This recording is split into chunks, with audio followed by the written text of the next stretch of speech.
En esta sesión vamos a hablar acerca de los estudios que tratan de medir o estimar la frecuencia de una enfermedad.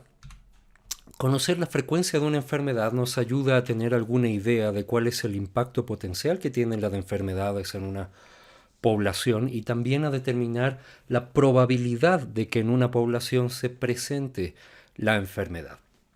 Por lo general, las medidas de frecuencia de la enfermedad se expresan como proporciones, en donde el numerador es el número de casos de la enfermedad y en el denominador tenemos a la población susceptible o población en riesgo de tener la enfermedad. Las dos medidas que se utilizan con mayor frecuencia para medir la morbilidad o la frecuencia de la enfermedad son la prevalencia y la incidencia. En el gráfico ustedes pueden ver que hay 3 casos de una enfermedad en una población que tiene 12 habitantes. Si hacemos la división, tendremos una proporción de 0.25 casos, lo cual significa que el 25% de la población tiene la enfermedad y esta sería la prevalencia. Para entender mejor la diferencia entre prevalencia e incidencia, podemos ver este gráfico en donde vamos a seguir a una población de 100 personas desde el 1 de enero del 2010 hasta el 31 de diciembre del 2012. Como ustedes ven, al inicio del año 2010, habían 4 personas que ya tenían la enfermedad. Si dividimos, por lo tanto, estos 4 casos de personas que tienen la enfermedad a inicios del 2010 para los 100 habitantes que hay en enero del 2010, la prevalencia de esta enfermedad será del 4%. En cambio, a inicios del año 2011, hay algunas personas que murieron por la enfermedad. Tenemos 1, 2, 3, 4 personas que murieron por la enfermedad. Por lo tanto, la población ya no es de 100 habitantes, es de 96 habitantes.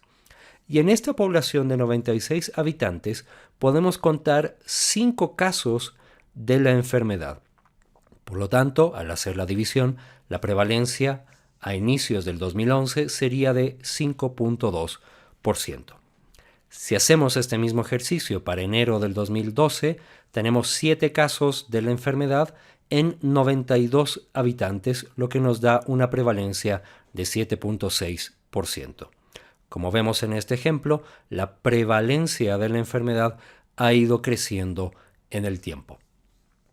Cuando hablamos en cambio de incidencia, tenemos que hacer un seguimiento a lo largo del tiempo de la población. Y el periodo de observación va a constar también como parte de la tasa de incidencia. Ustedes ven que en el año 2010 tuvimos 5 casos nuevos, 1, 2, 3, 4, 5 casos nuevos que se presentaron en un total de 96 personas que estaban en riesgo de adquirir la enfermedad. ¿Por qué son 96 personas y no 100 personas? Porque de las 100 personas en el 2010, 4 ya tenían la enfermedad en años precedentes. Por lo tanto, no son población en riesgo de adquirir la enfermedad. Ya la tienen. Para el cálculo de la incidencia nos interesa, por lo tanto, dividir el número de nuevos casos que se presentan de una enfermedad en un periodo de tiempo para el número de personas susceptibles, es decir, aquellas que podrían adquirir la enfermedad. Lo cual quiere decir que tenemos que eliminar del denominador a las personas que ya tenían la enfermedad en el periodo de tiempo anterior. Si hacemos este cálculo, por lo tanto, para los años 2010, 2011 y 2012, ustedes verán que está aumentando también la incidencia de la enfermedad. Estas dos cifras nos pueden ayudar también a conocer cuál sería la duración promedio de la enfermedad.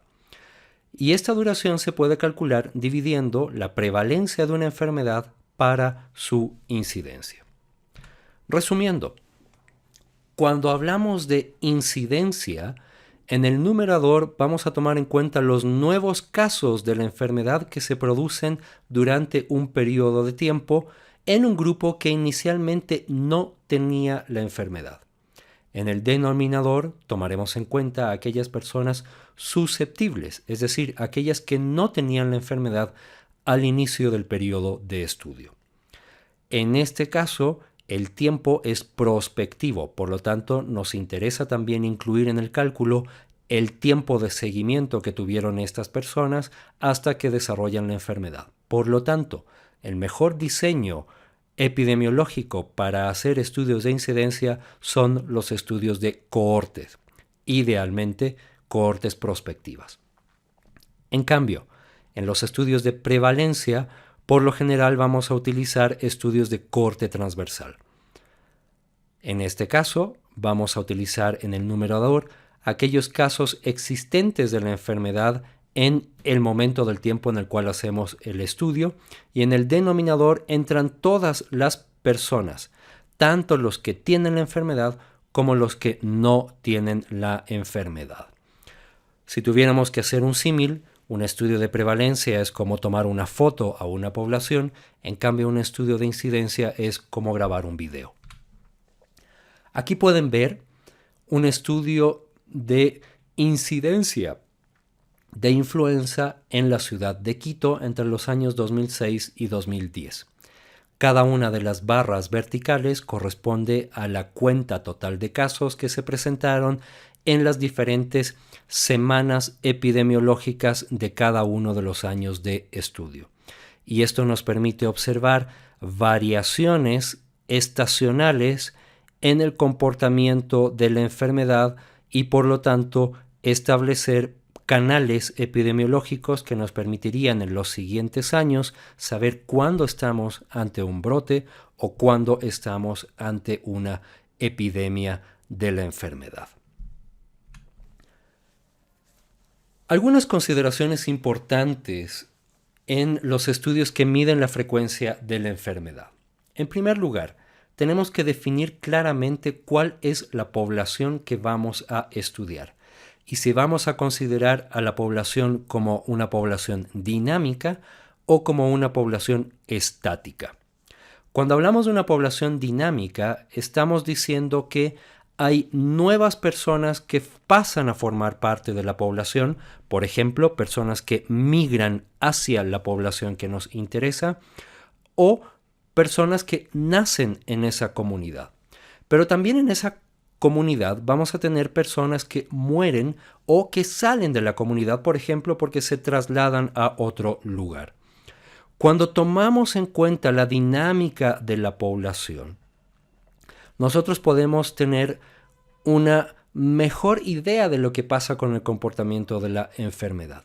Y en este caso es interesante el cálculo de la densidad de incidencia, en donde vamos a tener el número de casos que se presentan en la población en riesgo en un periodo de tiempo. Por ejemplo, en el caso de Ecuador, se podría decir que la incidencia de cáncer de mama fue de 32 nuevos casos por cada 100.000 mujeres en riesgo de adquirir la enfermedad, que fueron seguidas en un periodo de tiempo de un año. Otra consideración que hay que tomar en cuenta en los estudios que miden la frecuencia de la enfermedad es si es que la estimación de la frecuencia de la enfermedad se hizo en toda la población, es decir, se trata de un censo, o si es que se hizo a partir de una muestra. Cuando nosotros contamos todos los casos que hay de una enfermedad, tomando en cuenta a toda la población, es decir, hicimos un censo, no es necesario establecer ninguna medida de error. Los casos que encontramos son los que son y punto. Pero cuando estimamos la frecuencia de la enfermedad a partir de una muestra, existe siempre la posibilidad de error. Y sobre todo, si la muestra no es lo suficientemente representativa, el error de la estimación aumenta. Por ejemplo, el error de estimación de la frecuencia de una enfermedad aumenta si es que hemos tomado en cuenta solamente los casos de la enfermedad que acuden a un hospital. Porque las personas que acuden a un hospital no necesariamente representan a toda la población. Por lo tanto, Cuando uno lee estudios de frecuencia de la enfermedad o ejecuta estudios de frecuencia de la enfermedad a partir de una muestra, hay que preguntarse si la muestra es o no representativa de la población. Para que una muestra sea representativa de la población, debe tener básicamente dos características. La primera debe ser de un tamaño suficiente. Y la segunda es que las personas que forman parte de la muestra deben haberse seleccionado de manera probabilística, es decir, de manera aleatoria. De esta forma, la muestra tiene una composición muy similar a la composición de la población de la cual se obtuvo. Cuando hacemos la estimación de la medida de frecuencia de enfermedad a partir de la muestra, vamos a tener por lo tanto el número de casos que encontramos en la muestra y el tamaño de la muestra. En este caso, por ejemplo, tenemos 20 personas con la enfermedad en una muestra que tenía un tamaño de 60 personas. Si hacemos el cálculo de prevalencia, tenemos una estimación puntual que sería 20 dividido para 60, 33% de prevalencia. Pero como estamos trabajando con una muestra, es adecuado calcular también un intervalo de confianza, por lo general al 95%. Ustedes encontrarán en el aula virtual una calculadora para esto y en este caso podríamos decir que en realidad la prevalencia podría encontrarse en el rango de 23.3% a 43.3%, lo cual es mucho más adecuado como forma de reportar la prevalencia cuando utilizamos una muestra. Aquí pueden ver cómo funciona la calculadora. Si ustedes tienen el número de casos de la enfermedad y ustedes tienen el tamaño de la muestra, ustedes pueden tener el valor de prevalencia puntual y también los intervalos de confianza. Pueden profundizar más acerca de los estudios de frecuencia de la enfermedad leyendo el capítulo 2 del libro de epidemiología clínica de Fletcher, que está en el aula virtual, y después podrán contestar las preguntas que colocaremos como parte de la evaluación de prerequisitos de la próxima semana.